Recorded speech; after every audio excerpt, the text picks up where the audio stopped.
Welcome to another edition of the Jungle Juice podcast. I'm Sam Gormley. He's Mick Nelson. Mick, how's it going over there? It's a big day in the Nelson household. Yes, it is. It's a big day. It is my wife Sam's birthday. Not this wife Sam, my actual wife Sam. Not this Sam, but my spouse, the one I live with. She's great. She's 27. She's your much better half. Your much better half. We're so grateful that she lets me out of my cage to do a podcast for about an hour a week. Yeah, she locks you in there with Rory, I know sometimes. So it's a little challenging sometimes because Rory is a big dog. She draws a lot of inspiration from King Henry VIII and and what he did with his spouses. So she's just being careful that you don't do the same to her, I guess? No, she does that to me. Oh, I see. So she's King Henry VIII in this relationship, and you're like, I'm not King Henry VIII. I'm sure she would very much appreciate you celebrating her birthday by doing that, by giving her the comparison of Henry VIII. But happy birthday to your lovely wife. I know you all celebrated earlier this week, and it was good to see her too down at the tailgate with Rory as well. Rory got to celebrate, and heck, Rory was like the most famous person at Bengal Gyms on Sunday. She was getting pictures with everybody. There were random people randomly just walking down the street. I noticed that stopped and were like, "I need to take a picture of your dog," because she was wearing a Bengals jersey, and I loved it. It was pretty awesome. Yeah, no, she had a really good time. She was exhausted for the rest of the day.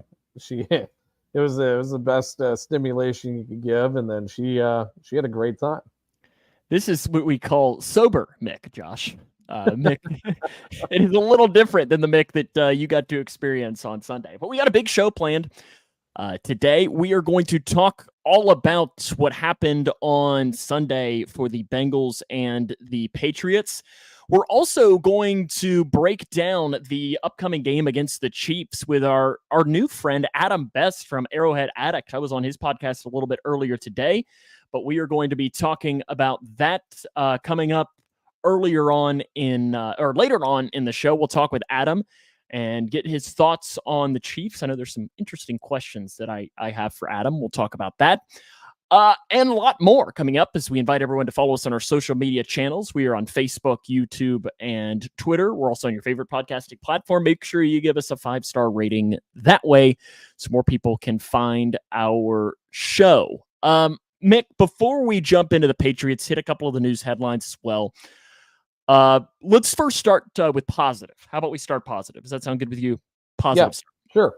Hall of Fame Senior Committee finalists have been announced. This was a massive list. It's going to be whittled down until they actually come up with their nominee. Boomer Esiason, Ken Anderson, Lamar Parrish, Isaac Curtis, and Bill Bergey were all named to this list of former Bengals. Obviously, Ken Anderson has been on the outside looking in, and he's just getting one step closer to hopefully finally being enshrined into Canton. As much as I love Boomer, I don't think he's Canton worthy. Lamar Parrish has a great case. I think he is Canton worthy. You think Boomer is? No, Lamar Parrish is. Oh, I was going to say, yeah, Lamar Parrish is, but I don't think he will be just because he's a Bengal, like in that realm, which again is stupid, but that's a conversation for another day. Isaac Curtis had really good numbers as well. And Bill Bergey, I think if he would probably go in as an Eagle. That's where he had most of his. Injury updates. T. Higgins was back on the rehab field today.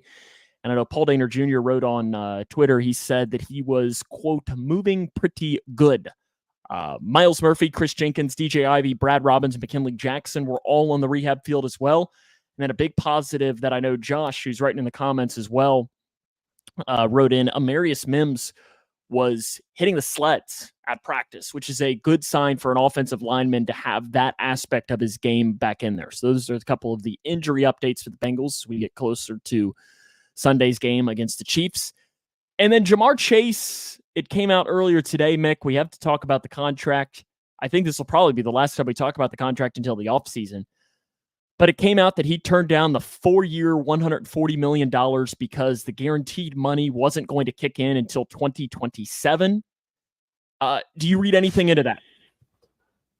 Um, I think really what I read most into is what Tommy was talking about earlier today was the injury guarantees, and I think that was coming in what year the injury guarantees would be coming in at the end of each contract year. Is that what Tommy was kind of talking Yes. about? Which Tommy brings up a good point. I mean, that could really screw Jamar Chase in his future earnings if he misses any time due to injury because there's injury guarantees or a lack thereof in the contract. Also, 90 million in guarantees isn't a whole lot of money. That's why the average pay per year would have been 40 a year with 100. Well, wait, no, it would have been 35 a year, wouldn't it? Mm-hmm. I didn't do math right earlier today. Didn't do math right. That's bad. That's my job. I was gonna say, what's your job again? Your daily job? Aren't you My an boss accountant? doesn't see this. I don't think he's watching. I don't think he is either. But yeah, I do think that there is, I think the average pay per year is probably there. We now know that Jamar isn't looking to, way surpass the Justin Jefferson deal. I mean, I think this is something the Bengals just need to get done and to throw a serious contract offer out there, without there being little things like these injury guarantees and so forth. So, I mean, there's an offer on the table. The total money looks good to Jamar, but the Bengals need to make concessions that normal NFL franchises make to players like Jamar Chase.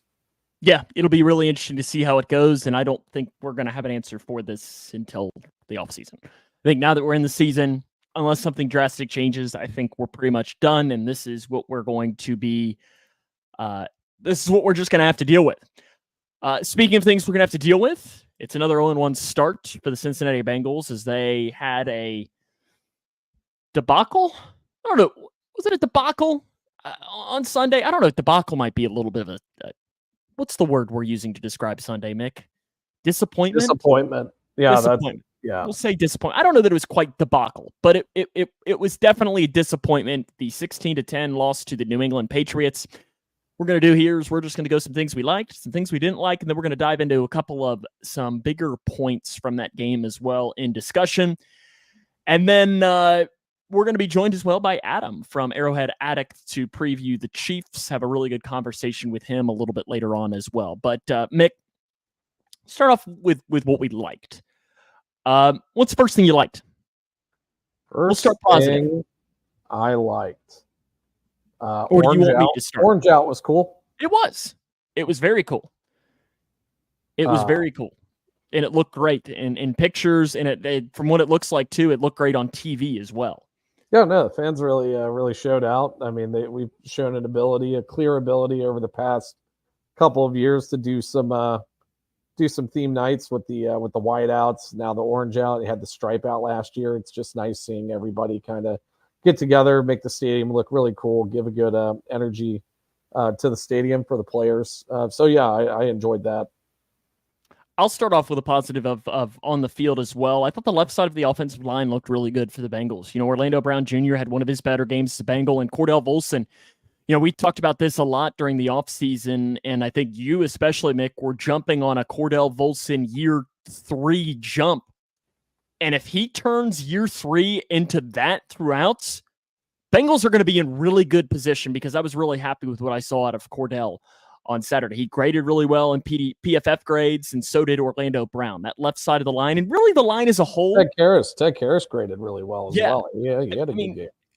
The right side, not great with Kappa and with Trent Brown, but I think as a whole, you at least saw some decent things from the offensive line, which honestly, when I first watched the game, I guess my opinion changed when I got home and got to think about it a little bit more. Yeah, no, I thought it definitely wasn't their worst game by any means. I would love to see, and I don't know, maybe it's a Joe Burrow thing where he just wants to get the ball out pretty just quickly all the time. But Joe Burrow's average time to throw was 2.64 seconds, which is a little bit better than what he's had in past years on average. So that was a good sign to see. Again, only 6 pressures were given up, I think. gave up 2 sacks. 4 of those pressures were given up by Trent Brown. So if you only have 2 pressures given up by 4 offensive linemen, I think that's a really good sign moving forward. Another big positive of things that I liked, and listen, this is what we'd heard a lot about Ryan Rico, is that he has a great leg. And in the preseason, we didn't really see it at all. In fact, in the preseason, he had a couple that were decent punts, but he was very, very inconsistent. But heck, on Sunday, he had one that was 6 inches away from being as perfect of a punt as you could possibly ask for. As the 80-yard punt that he had almost went out of bounds at the 1-yard line. But Ryan Rico, if he does that, it will be, I think we're going to see some good things. And Brad Robbins probably had to get a little bit of a sweat down his brow watching Rico punt on Sunday. Yeah, that punt was ridiculous. I don't know how anybody does that. That was filthy. I mean, that was almost a full field punt. Yeah, no, that was a good punt. And then he almost dotted it. He almost coffin corded it at the 1. Now, I mean, I know he didn't. It wasn't almost, but still, it looks really good. Definitely flipped the field position. It was a great punt. So yeah, Ryan Rico had a good game, and it was really encouraging to see, just because during preseason when he had those opportunities, I think a lot of us were kind of complaining about how he wasn't taking advantage of those opportunities in those last 2 preseason games. So that was cool to see him do well. And then another guy that played really well in the defense, maybe one of the only guys that played really well in the defense, was Logan Wilson. I think he was the sixth highest graded defensive player in the NFL last week. Best game of his career. He had a couple of quarterback hits as well into the backfield. He graded over a 90. Logan Wilson last year, I'd say it's safe to say, took a little bit of a step back on that Bengals defense. Mick, it's a little safe to say that. Not a bad season, but not necessarily what we had seen through his first couple of years in the NFL. And then he comes in week 1 against the Patriots. Another thing, just like I said with Cordell Volson, if Logan Wilson plays that way, that's going to help this Bengals defense a lot moving forward. Yeah, he looked really good. I don't think it's much of a coincidence that they upgrade the safety room, bringing in Von Bell and Geno Stone, that the linebacker play should have gotten better. And it definitely got better for Logan Wilson, I think. And like you said, best game of his career, 93 defensive grade, had a decent amount of run stops. Coverage was decent, only gave up 2 receptions for 13 yards. Yeah, I mean, I was very pleased with the way he played. Another positive for me, and I don't know how you feel about it, but I think the coverage from the defensive backs and the linebackers looked pretty darn good against the Patriots. Now, when we say that, the offensive line and the and some of these position groups look good against the Patriots, you got to take it with a grain of salt a little bit. The Patriots probably have a bottom 5 of the league wide receiver or pass catching unit with a bunch of rookies that, I mean, we didn't even see those guys play. It was really just KJ Osborne, and Demario Douglas is a good receiver. So, but it's not a robust receiving unit by any means. And they're definitely going to see a much improved unit against the Chiefs on Sunday. But I did think the coverage unit looked pretty good. Dax graded pretty well in coverage. I think he had like a 77 grade, gave up 3 receptions on 5 targets for 25 yards. We saw Geno Stone have a really nice pass deflection in the game. So yeah, I thought the coverage unit looked pretty darn good for week 1. I think we pretty much hit all the good, right? I guess Jamar Chase, considering that Jamar Chase looked fine. He did. Considering that he really had been practicing, Jamar Chase, honestly, if you wouldn't have told me, he looked like normal Jamar Chase out there, which is, I think, exactly what Bengals fans were expecting. But other than that, you got any more positives? I hate to be like Mr. Negative over here, but I don't have any I don't have a lot of robust negatives, I guess. I've got some things. There were some things where I'm like, meh. I'm like, this is. Well, you didn't like it. Great. You didn't love it. You didn't love it. And I think we can start and be confident in saying this, that a guy that I guess I kept on my team, but you didn't. But I think we both kind of, as preseason went along, we had on our cut lists, and we were kind of surprised when he made the team. Nothing against him necessarily, just because we didn't know how it was going to work out, was Tanner Hudson. And Tanner Hudson had, I mean, honestly, like, and I think Josh said it in the in the comment section earlier, is it's in here somewhere of, yeah, don't fumble crossing the 1 yard line, and the Bengals win that game. And honestly, he's probably right. Tanner Hudson doesn't fumble the ball, and the Bengals probably win the game. It would have been an ugly win, but they probably win. And that was as egregious of a fumble as you're probably going to see all season long for the Cincinnati Bengals. Yeah, it wasn't good. I think that was definitely the turning point in the game.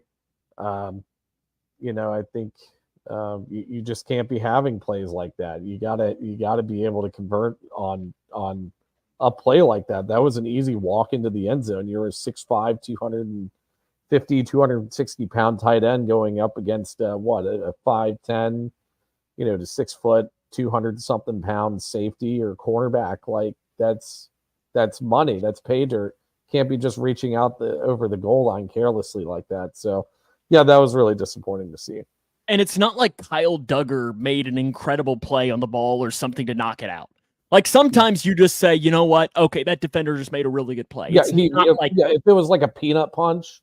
Yeah, like and he did it. Tillman, Yeah. Or even Jamar Chase on that play. He attempted one as it was running back the other way. He attempted to punch it out from, I don't remember what player recovered it for the Patriots in that game, but it was still interesting to see. And I think probably the other aspect that's on your list, Mick, of something that we did not like was tackling by the defense. Oh, God. Yeah. Not great. Not great, Bob. Not great. Not great at all. No, it was pretty horrendous, the amount of missed tackles. I think there was 11 missed tackles in that game.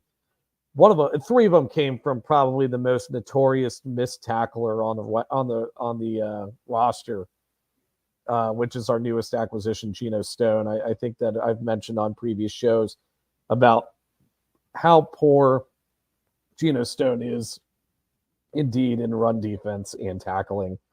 And that's why with the safety unit, I want to see like a more rotational safety backfield between Vaughn, Jordan Bell, and Geno Stone, because there are things that Geno Stone does better than the other two safeties. It's particularly in coverage, playing that center field position at the free safety spot. But Von Bell and Jordan Battle are much better in run defense. They're better at tackling, getting to the ball carrier, making stops that are crucial in the game. And the tackling was just horrendous in the game. It wasn't, I was worried about the run defense, and the run defense wasn't great by any means, but it wasn't like players were out of position or getting blown off the ball in this game in the trenches. It was missed tackles. It was missed tackles in the backfield at the line of scrimmage, maybe only a yard or two up the line of scrimmage. And that was, the reason why they had such a robust running attack. It wasn't being out of position. It wasn't getting blown off the ball. And they shouldn't have gotten blown off the ball against this Patriots offensive line. So I guess that's, I don't know, encouraging that they didn't. I don't know. But also, I mean, we got to take a back seat and look at players that were out for this game that might have made a difference in the run game. Chris Jenkins didn't play. Was he going to be a part of the game plan and maybe shore up the attack against the run? Players like Miles Murphy. McKinley Jackson. McKinley Jackson's another one. Yeah, you can't help but think it should get better once those guys are healthier and are playing snaps and games. Yeah, without question. The other thing that really stood out as like disappointing to me, not necessarily bad, but I was really hoping we were going to see that wide receiver 3 step into that aspect. That's in my really bad category. Is the receiving in general on the team? I think it was very bad. Yeah, because Andre Yoshivash didn't really step in, and then even because to me, Mick, wide receiver 3 on this Bengals team could be a Chase Brown, Zach Moss combination. as far as them becoming a weapon out of the backfield and that. And I mean, Zach Moss, he had a rough game receiving. He had 2 big drops, which is not something that is in his wheelhouse. Like, I think he's particularly poor at receiving the ball. He's not good at it. But 2 big drops for him. Yoshi didn't necessarily look great. Charlie Jones was really a non-factor. Trenton Irwin, really a non-factor. That is a concern for the Bengals. I think it is, regardless of the health of T. Higgins and Jamar Chase, you need a third guy. And Jermaine Burton, I think, had 4 snaps. Well, I think he was supposed to be that guy, right? I mean, and he's not. They drafted him to be that guy, and he has all the talent in the world. And I think if you put him on the field, he probably gets the job done. But we talk about the trust that Joe Burrow needs to have with these receivers. But here's the thing. Did you see a lot of trust with Joe Burrow and his receivers on Sunday? Did you see him ever really try to throw it down the field to Andre Yoshavash, to Charlie Jones, to Trenton Irwin? I mean, you wonder why he had such a conservative, why he played so conservative on Sunday. I mean, those guys were on the field, not really getting much separation. We're not scheming them open. You're really only trusting Jamar out there, which is not a great sight to see. I think that's a legitimate problem spot, a potential problem spot, especially if, this hamstring injury is going to linger, which a lot of us suspect it will, for T. Higgins, that he might not be in the field as much. He didn't practice today, and we'll mention other people that didn't practice today later. But yeah, I mean, it was ranked the 2nd worst receiving unit in the league. Only receiving unit worse than the Bengals last week were the Browns. Yoshavash only caught 3 of 5 targets, 26 yards. I mean, he did have a couple of first downs, but only 0.74 yards per route ran. That's not going to get the job done. Trenton Irwin was out there for about 26 routes and only hauled in at one of his 2 targets for 6 yards. I mean, Joe Burrow's got to be able to trust these guys if they want to actually move the ball down the field. Yeah, without question. I want to here, because I know Adam's going to be joining us here in a couple of minutes. I want to at least expand it a little bit more on some bigger discussion topics before we jump into him really quick. I want to start with, to me, the most important aspect of every single game, and it's the reason why the Bengals lost on Sunday. And it's the middle 8 of a game. And really, I guess it was the middle 10 for the Bengals, because in that stretch, right at the edge, so if you don't know what the middle 8 is that is the last 4 minutes of the first half, the first 4 minutes of the second half. You can win or lose games in that sequence. So for the Bengals in that sequence, right on the outer edge, with 5 minutes left in the first half, that's when you had the fumble by Tanner Hudson that leads to a field goal. And then you get a 3-and-out on the other end. Oh, and I should say, I forgot about that. On that field goal drive, you might remember, pass far corner of the end zone, at least from where we sit. And I guess if you were watching on TV, far corner of the end zone, Geno Stone, it hits him square in the hands in the end zone, and he isn't able to come down with the interception. Turns into 3 points there for the Patriots. And then you start the second half with a 3-and-out and Charlie Jones fumbles. That turns into a field goal. So you can say there that the Bengals went minus 13 during that sequence with 2 turnovers. Mick, you want to know why they lost? There you go. Yeah. No, especially the fumble drive, because they were moving. Yeah, like you said, I mean, I think games are really won and lost towards the end of the first half. Because if you get the ball first and you can go up 2 scores, and I'm not saying that was a situation in this game, but you go up 2 scores, and I mean, even if the team gets the ball and scores, on the opening drive of the second half, I mean, you're still up a score. Like, that gives you more of a buffer, and it makes it a lot harder on the other team. But that's the same concept with this. I mean, 13-point swing, and you're transitioning between halves. That's how you lose games. And it's how you lose games to teams like the Patriots. Yeah. And it is really important in games against good teams too. I mean, it's any team. Just got to find a way to win that. And then the other big discussion point that I wanted to, I guess 2 more that I really wanted to hit with us before we have Adam from Arrowhead Addict that will be joining us. is the decision Zach Taylor made. It's the end of the game. Bengals go 3 and out. It was 3 and out, wasn't it? It was 3 and out with 2:50 left and a running clock. Bengals have 3 timeouts. They had the ball on their own 15-yard line. It would have been 4th down and 5. He makes the decision to punt it, which Ryan Rico had a 70-yard punt then. That'll get it done. But regardless, at the time, Mick, I know I mentioned to you, it was absolutely the right decision. Yeah. Looking back, do you think it was the right decision? I mean, I don't know if I really thought one way or the other. I think I saw both sides of the argument where you did have 3 timeouts. You had a 2-minute warning. It wasn't that, like, I mean, I know the Patriots were kind of moving the ball down the field the whole game with the running attack. So that's the other side of the coin there, right? Like, they weren't stopping the Patriots all throughout the game. What makes you think it would have been any different? But also, you go for it, 4th and 5 on your own 15. I mean, that's the game right there. If they don't convert that. So I don't hate the decision from Zach. I probably would have done the same thing. But I mean, I definitely see the argument of the ones that wanted to go for it there, for sure. To me, it's the epitome of a hindsight 2020. Because here's the thing. If they go for it and they don't get it, Zach Taylor is eviscerated online. But if he goes for it and they get it, they maybe win the game.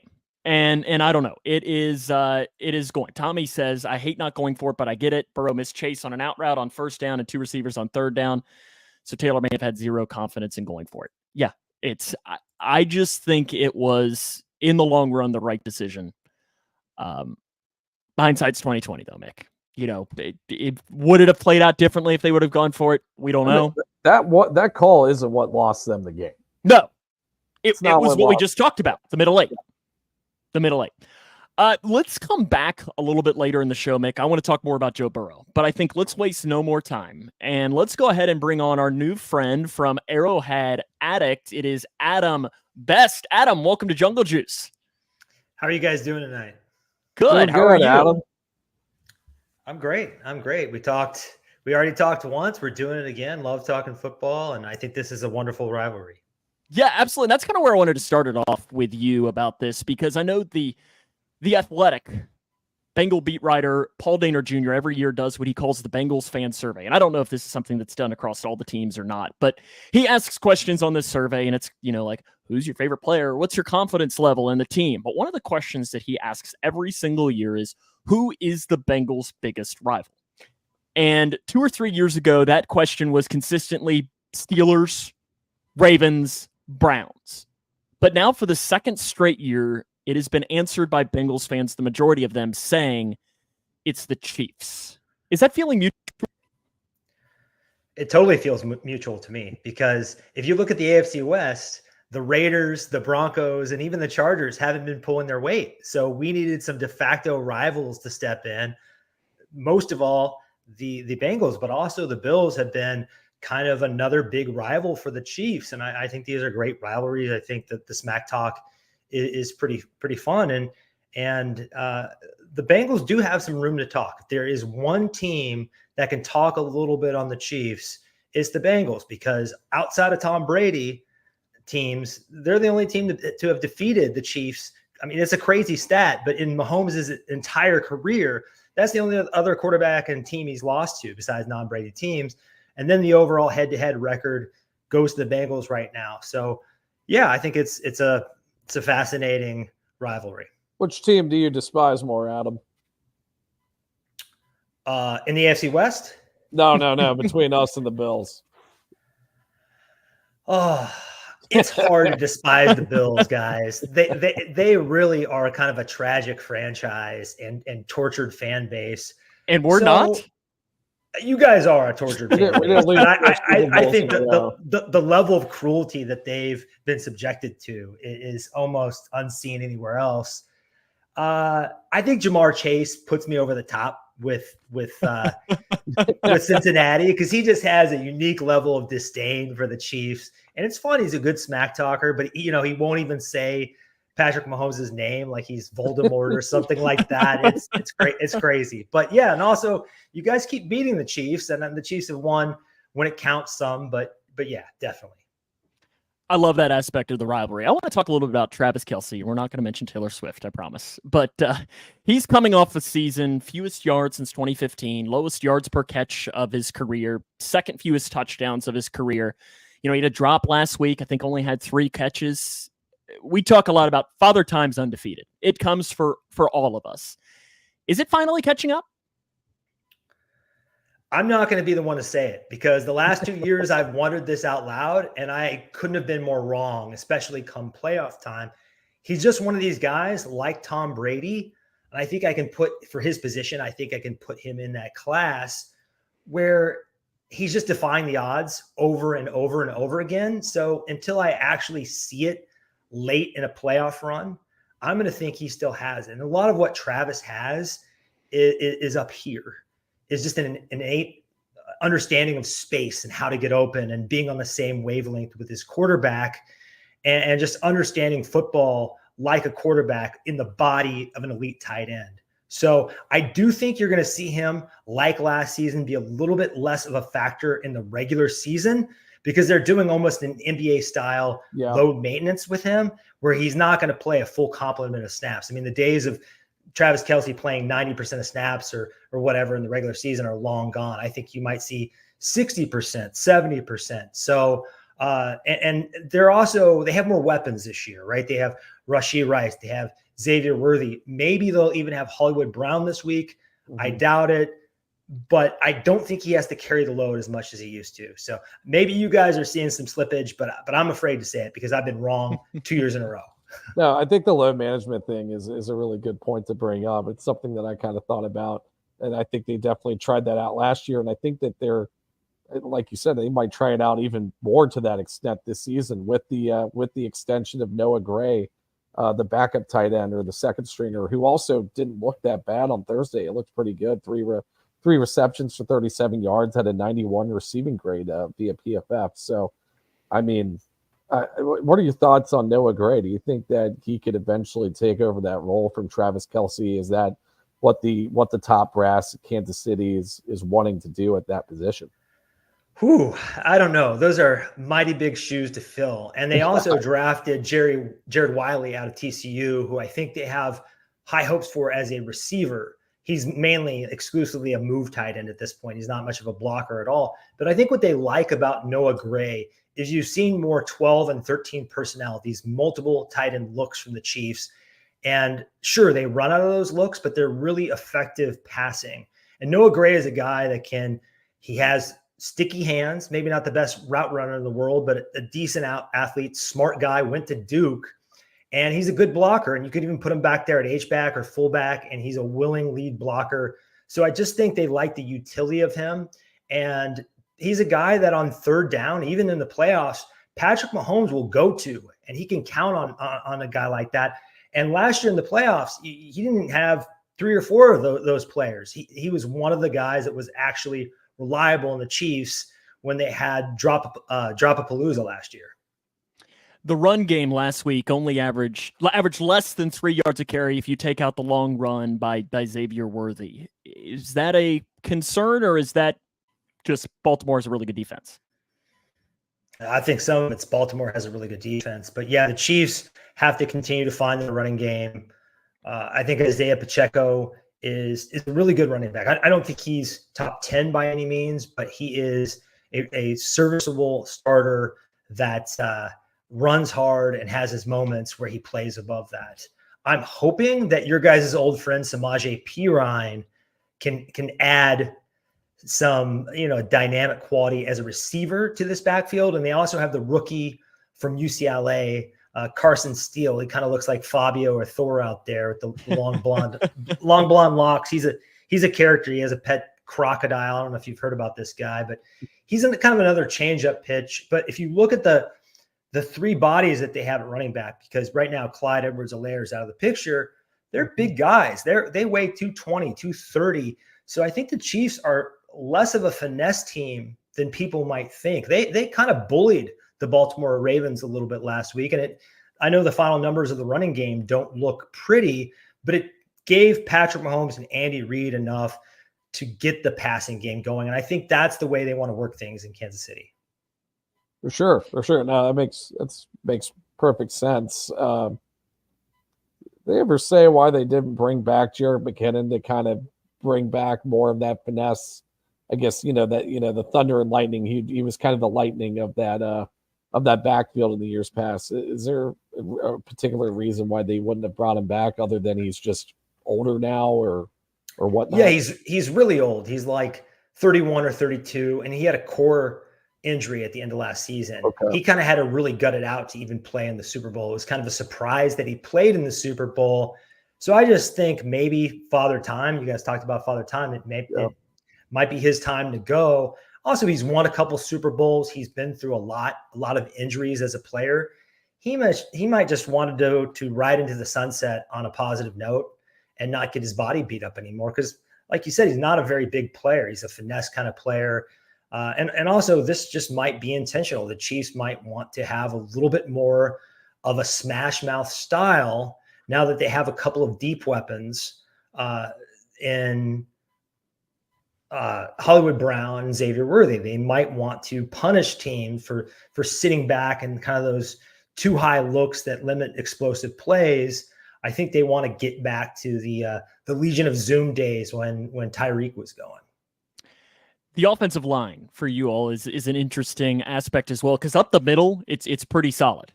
When you got Creed Humphrey, but then you add in the two tackles. You've got the left tackle from BYU. I'm not even going to try. And then you've got the right tackle, Juwan Taylor, who switches over. I know that Kingsley, right, is his first name. Yeah, from BYU. He was one of those guys that we were looking at potentially for the Bengals.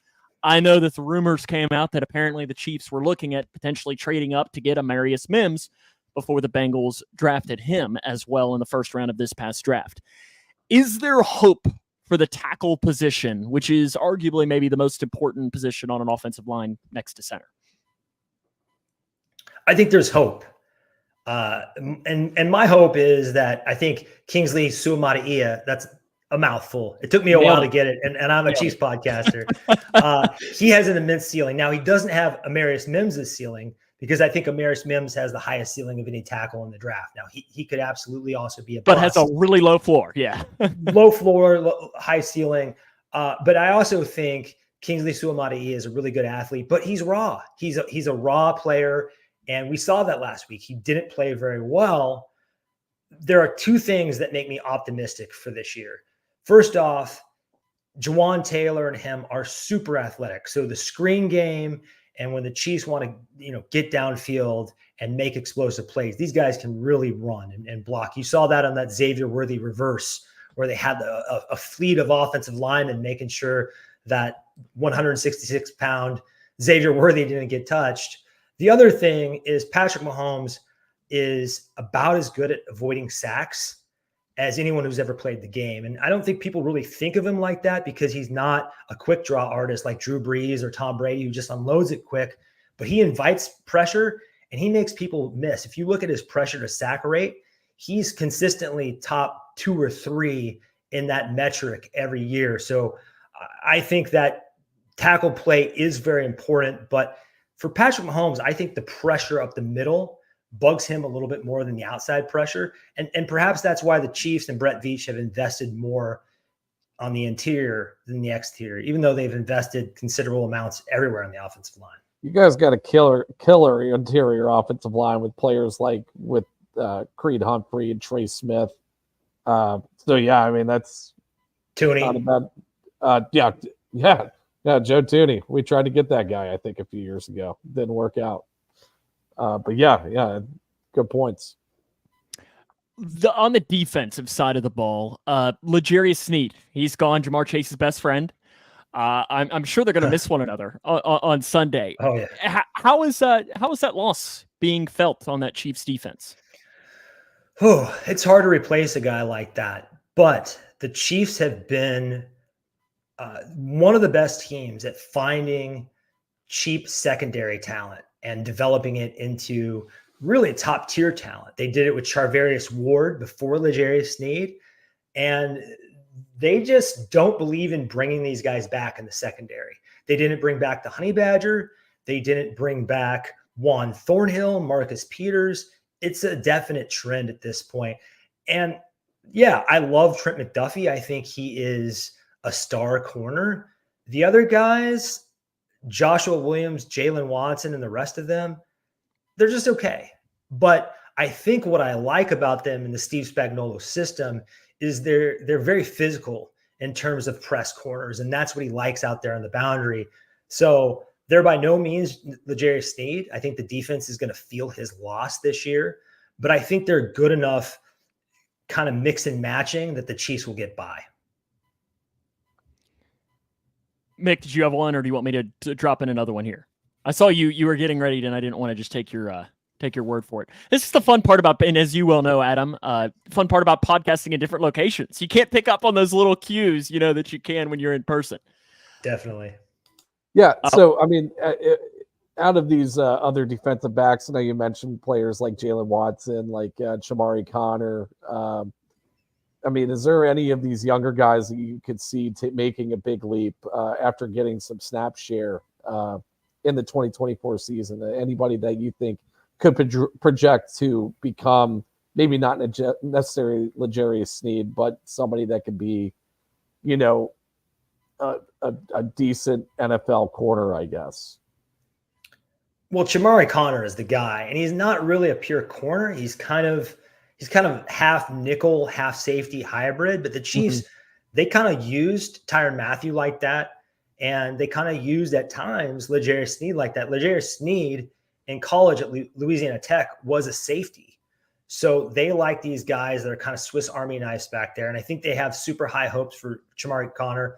He looked great in the Super Bowl, looked pretty decent last week.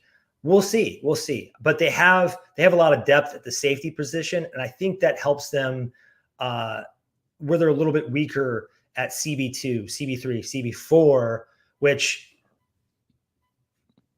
normally I'd be really worried about. But if T. Higgins is out for you guys, I think that makes the secondary's job a little bit easier. I mean, still, you got to contend with Jamar Chase, who that first Jamar Chase big breakout against the Chiefs.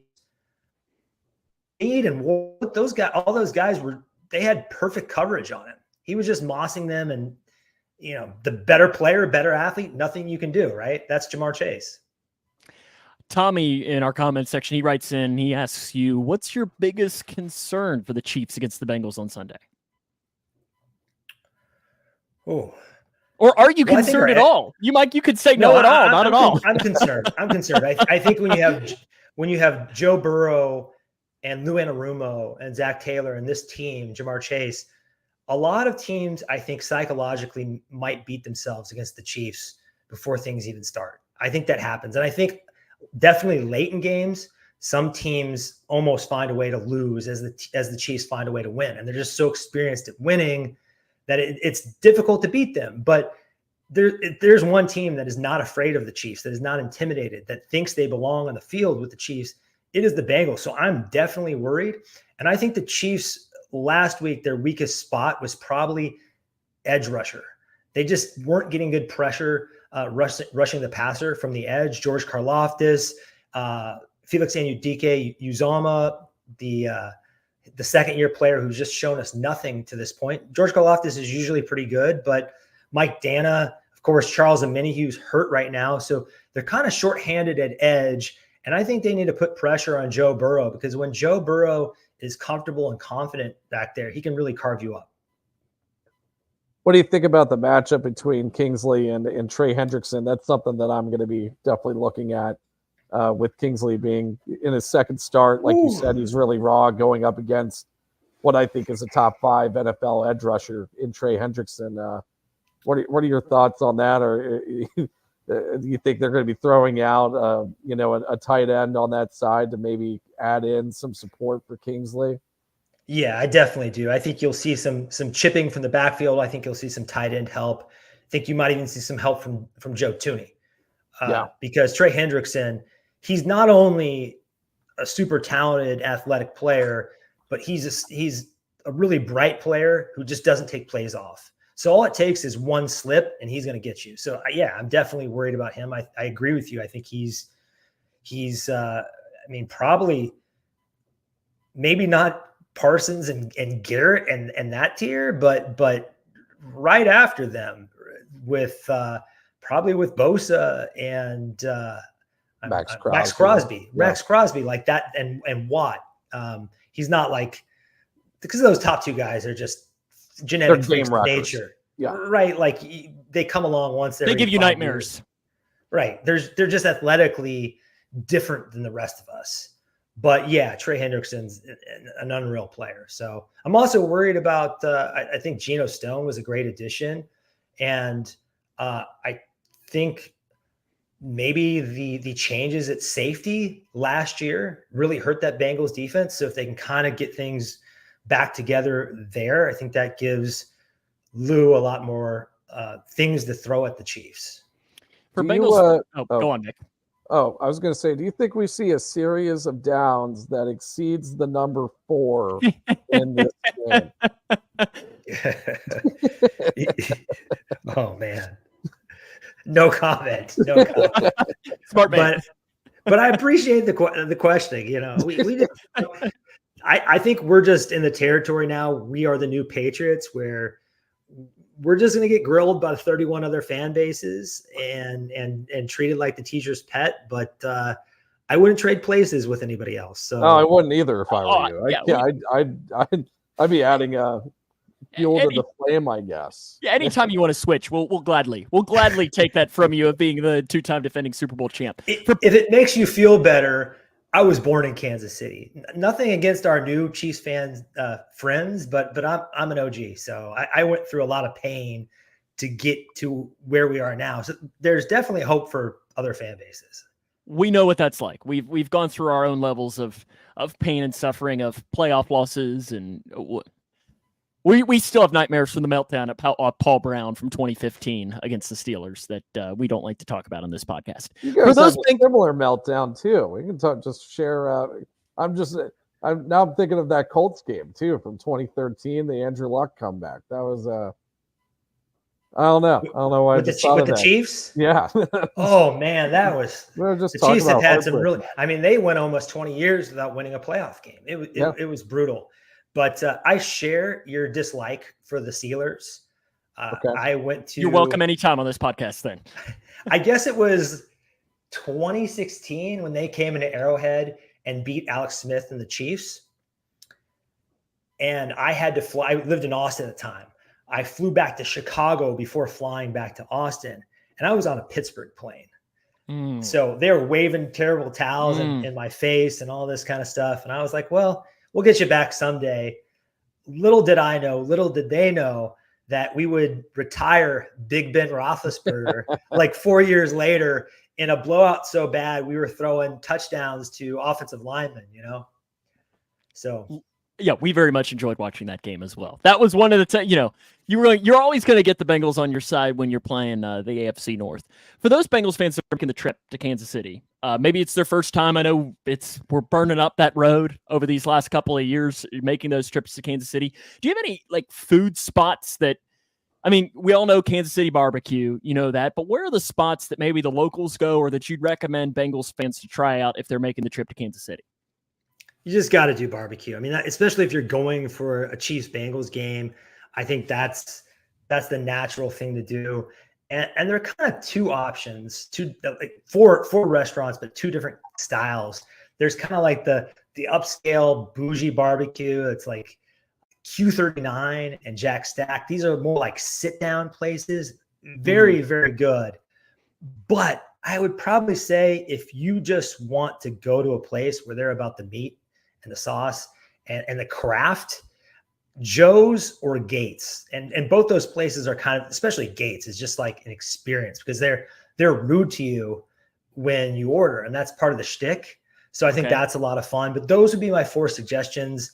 And I'm not a barbecue snob, so I'm not going to sit here and be like, well, the burnt ends here are better. And you go to any of those 4 places, you're going to have a damn good meal. You're going to enjoy yourself.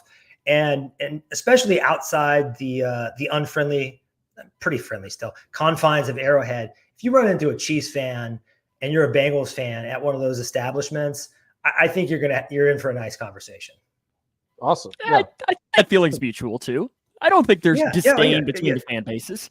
Now, Bengals Steelers maybe a little different. If you get on Twitter, maybe you know, but us normal people in real life tend to respect each other, right? I don't know. Sterling seemed a little hostile towards me earlier. I didn't know how I felt about that on your all show. I felt a little hostile.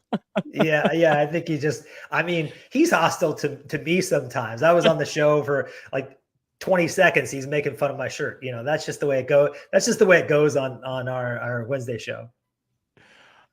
Mick, did you have one more thing, or we want to get a prediction to get him out of here? No, I was just talking about barbecue there because you mentioned burnt ends. And is there like a particular like barbecue meat that's like specific to Kansas City or like a favorite over there? You know how like brisket's like a huge thing over in Texas. Is it like pork or like chicken or something, or is it just everything?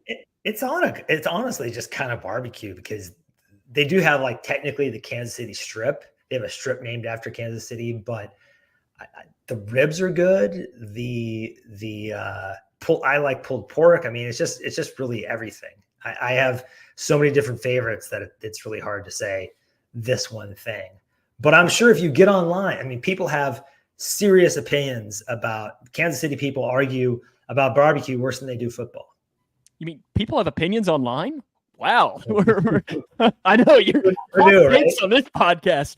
Prediction for Sunday as well. Do you have one for us? I know I dropped one on your show. Apparently I was a little controversial with my pick, at least in not going with what you're used to, I guess, on your show. Right. Do you have one for us? Yeah, because pretty much all the guests, we do this every week. We have someone from the other fan base, and they always pick their team. Even if it's like the Raiders, their pick. And they did beat us once last year. But they always pick their team. And you went with the Chiefs. I am a little scared to make this pick, but given that it's early in the season, and I think whatever it is, Burrow and Zach Taylor and this team, they don't come out of the gates firing.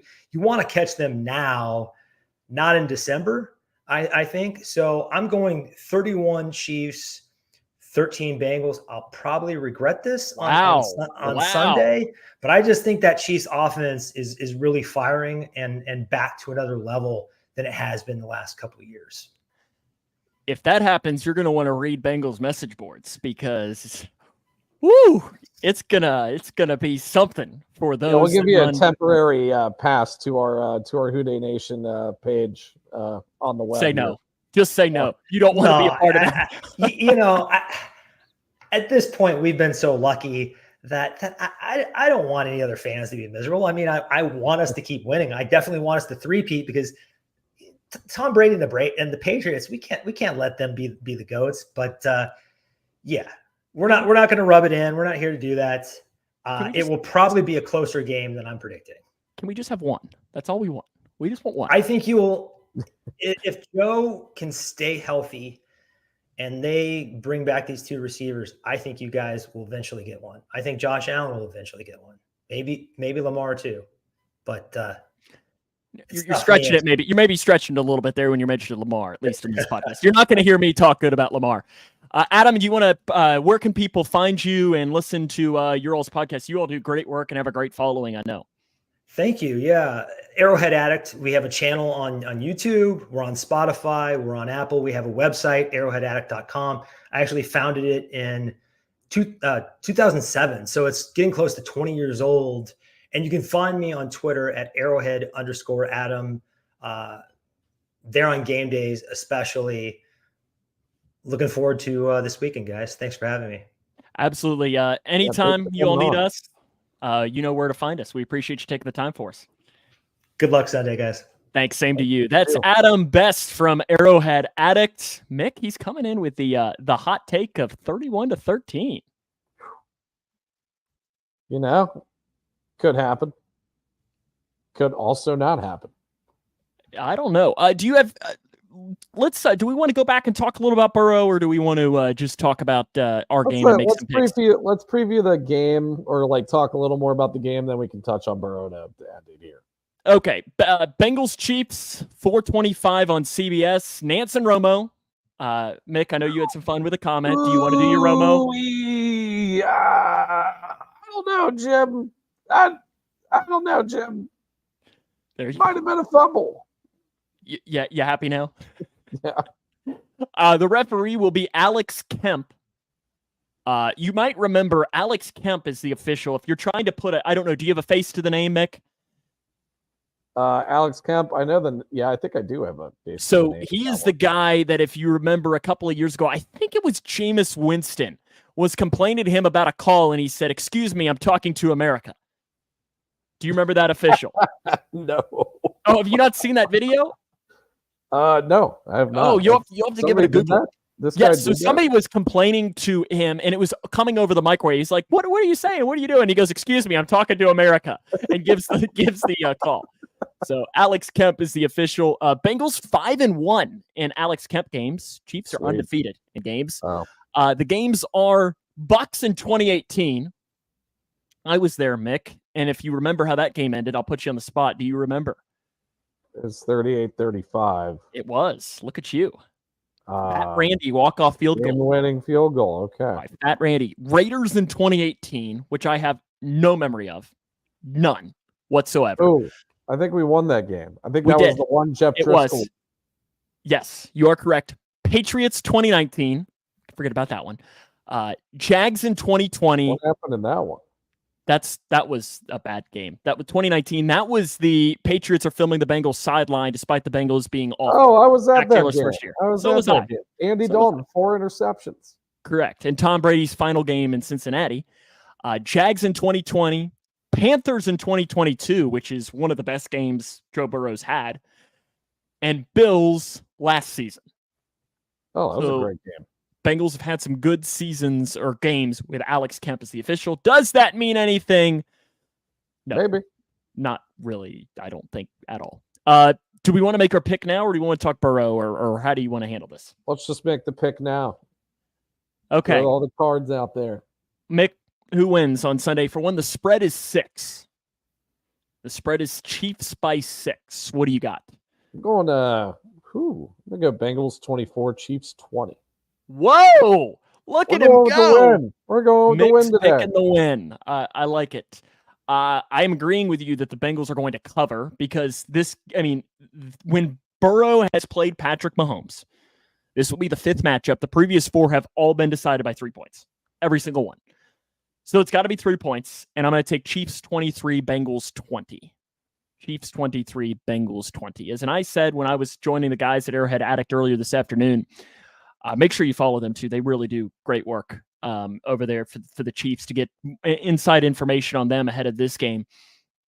But I said, I don't know that there is a result that would surprise me other than the Bengals winning in a blowout. That would kind of surprise me. No, I mean, I'd obviously be the happiest man in Clarkson, Kentucky if that would happen. But I don't know that, like, if Adam is right in saying that the Chiefs win 31-13, I'm not going to be stunned, but it's not going to be a fun week. Yeah.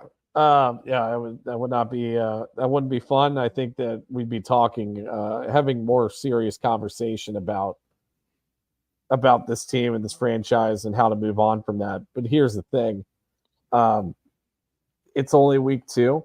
The first, I think, 2 to 3, maybe even 4 weeks of the season. I mean, you're on such opposite ends of variances that, I mean, you really don't know what's going to happen.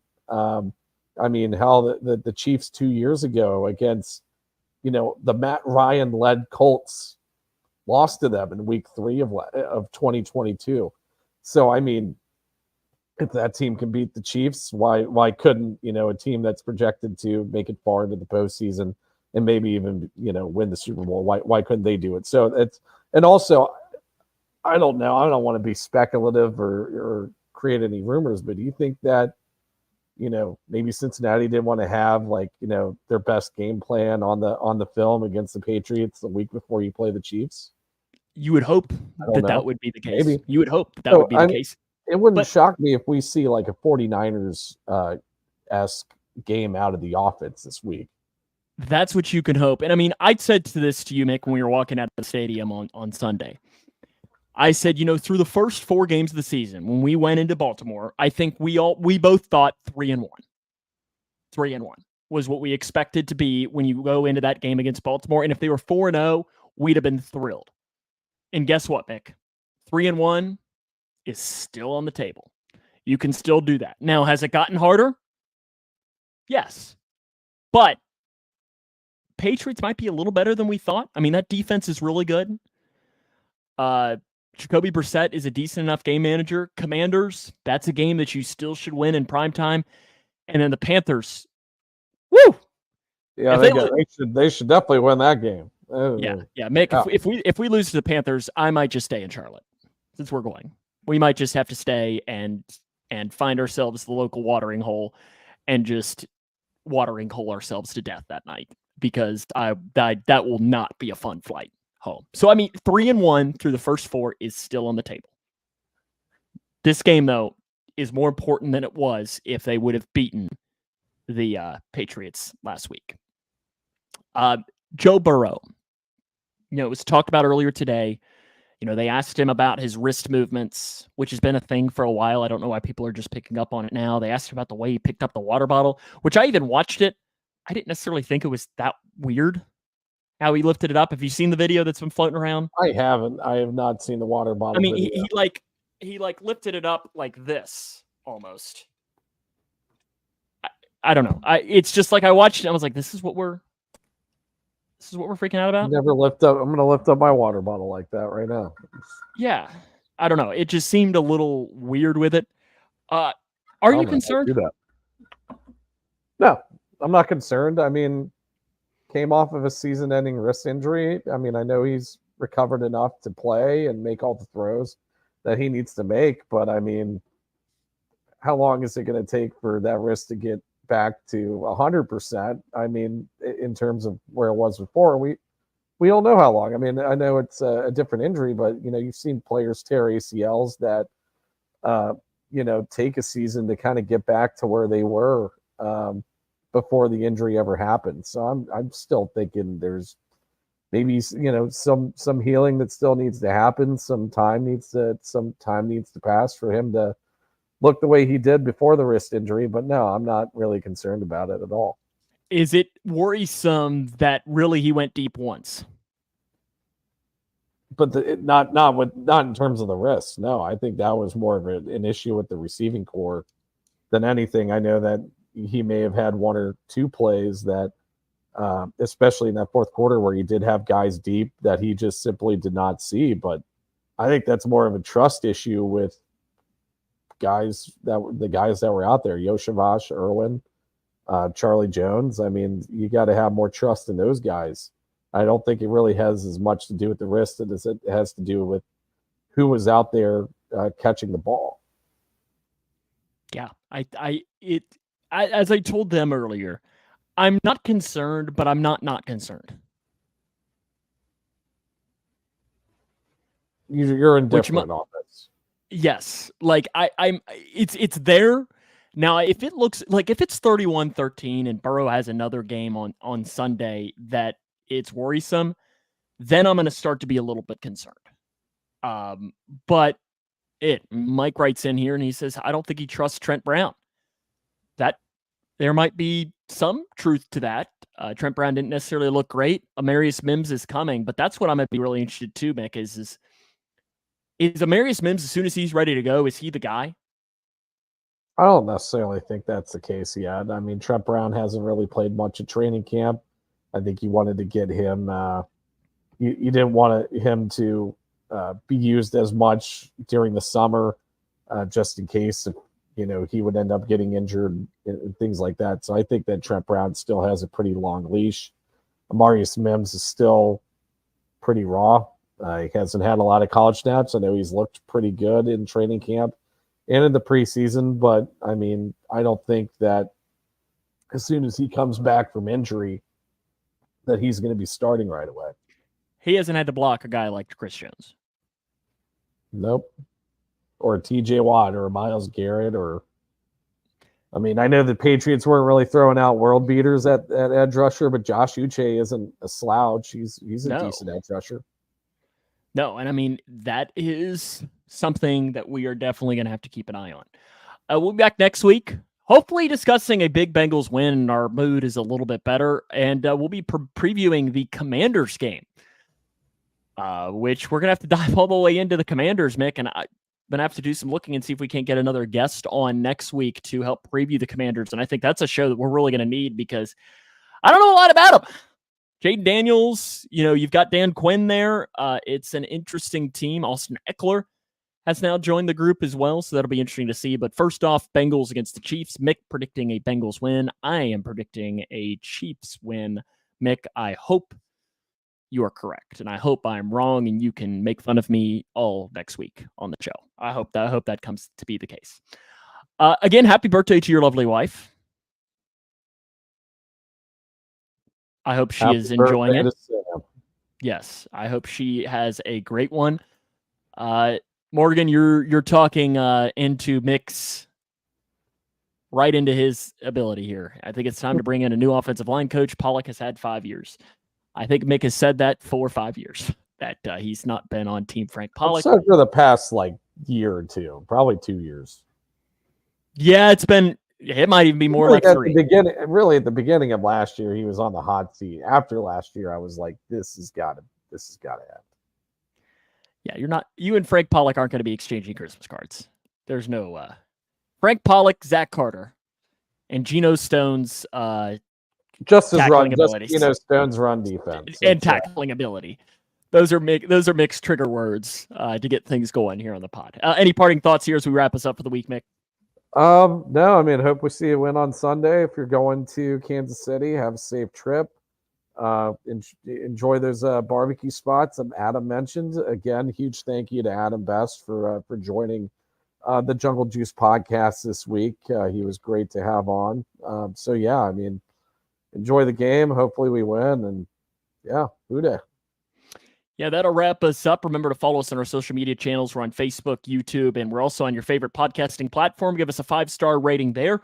Remember to follow Adam, too, and his group of Arrowhead Addict. And if you go to one of those barbecue places he mentioned, send Mick a picture. I'm sure he would love to just have his DMs filled with pictures of meat that people eat in Kansas City.